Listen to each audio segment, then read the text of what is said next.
Why am I wearing these white gloves, you might ask? No, I'm not going to give you an informative speech on miming. No, I don't really like Mickey Mouse a lot, and I'm not a Michael Jackson impersonator, although I do like Billie Jean. It's a good song.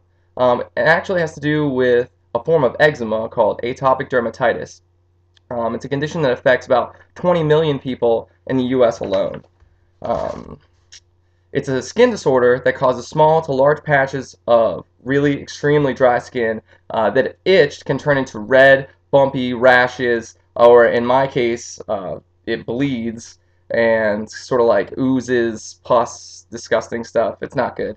The good news is for people who don't have it is that you can't actually catch it from someone. So if I like touch someone else, they can't get it through that. So that's good. But you can get it as you get older, like how I did. So you don't want to do that.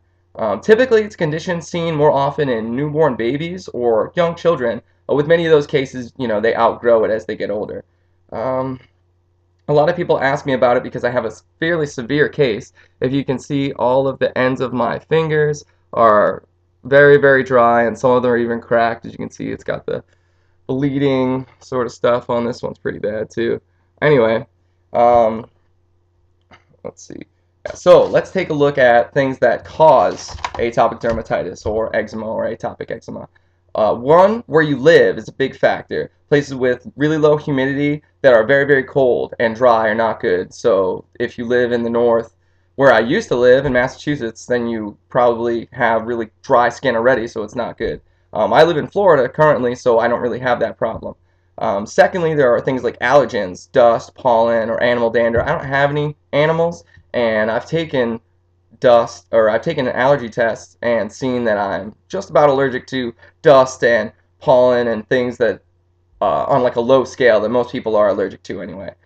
Third, being stressed. A lot of stress can really make it a lot worse and make the itching a lot worse. I am a chef and I work in a restaurant, which is a high stress environment, so I have to do things to kind of, lower my stress levels.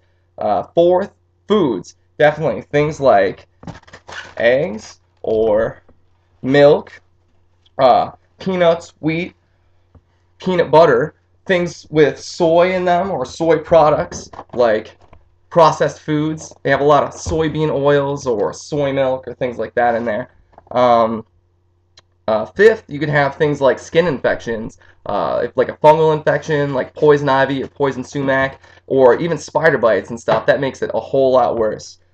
Um, let's see. Oh, and lastly, things like detergents or dish soaps, which was my main cause. Harsh soaps really mess up your skin. You actually have a layer of lipids, which are small fats that are over the tops of your skin. Now, what I did is washing my hands thoroughly, and it occurs with people who work in food service and in the hospital industry more because they're washing your hands so often. You wash your hands and it removes that layer of lipids to get rid of the dirt as well. The lipids typically regenerate in like 20 to 30 seconds or so, but if continually do it all the time, it actually discourages those lipids to regenerate, so it's not good. Now that you know the causes, let's see how we can treat it and fight back. My first thing, moisturize a lot. Moisturize constantly. You have to moisturize because your skin is so dry, and it's drier than most people's skin. It doesn't retain any water. So heavy creams are usually better than thin, like thin lotions that really don't get into your skin at all. They kind of hit it and just run off. So you want a heavy cream that really sticks to your skin. Secondly, you want to avoid your triggers. Now, first thing, you got to find what your trigger is and then just avoid it at all costs. You can do this by simply taking an allergy test, or you got to do a lot of your own personal research to try and find what your specific trigger is. Thirdly, don't scratch at all. I know it's really, really hard to not scratch because the itching is so intense and it's like a burning on the inside, but you really can't. It's like chicken pox, it itches so bad, but definitely don't itch because it just makes the symptoms worse and worse over time.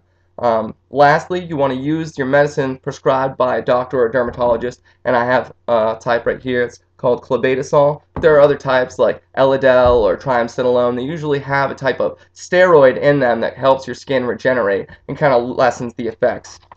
So, let's review what we know. Atopic dermatitis is a form of eczema that's hard to deal with, but being able to recognize the symptoms is the first step to keeping it under control. All the tiny bumps and redness are the first signs of irritants, so you want to find your way to, fix all that stuff. Moisturize your skin constantly, don't itch or scratch, and see a dermatologist for help.